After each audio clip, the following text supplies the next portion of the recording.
Hi friends, सर्वांना पडलेला प्रश्न CNE CPD पॉईंट कसे चेक करायचे, तर ते आपण स्वतः करू शकता।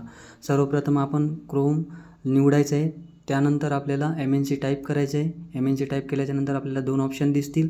सेकंड ऑप्शन चूज करायचं आहे, महाराष्ट्र नर्सिंग काउन्सिलचे असे आपल्याला होम पेज दिसेल। त्यानंतर लेफ्ट साईडला आपल्याला 3 डॉट दिसतील, त्याला क्लिक करून CPDला चूज करायचे आहे। CNE लॉगिनमध्ये जायचं आहे। CNE लॉगिन केल्यानंतर आपल्याला असे पेज दिसेल।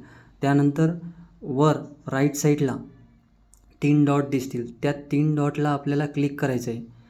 3 डॉटला क्लिक केल्याच्यानंतर CPD लॉगिन दिसेल। CPD लॉगिनला क्लिक करायचं आहे। त्यानंतर या पेजवर असे ऑर्गनायझर, ऑब्झर्वर, पार्टिसिपंट, स्पीकर दिसेल, तर आपल्याला पार्टिसिपंटला क्लिक करायचं आहे।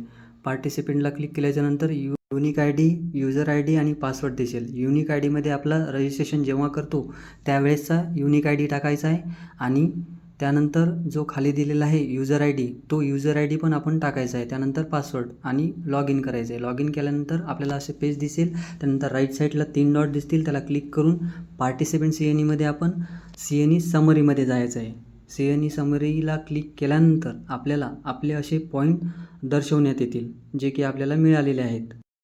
तसेच आपल्याला आपले अटेंडेड CNE बघायचे असेल तर राईट साईडला क्लिक करून पार्टिसिपंटमध्ये स्टुडंट CNE दिसेल लिस्ट, त्याला क्लिक करायचे आहे। तसेच आपल्याला आपले अटेंडेड CNE दिसेल। Thank you so much. व्हिडिओ आवडला असल्यास लाईक करा।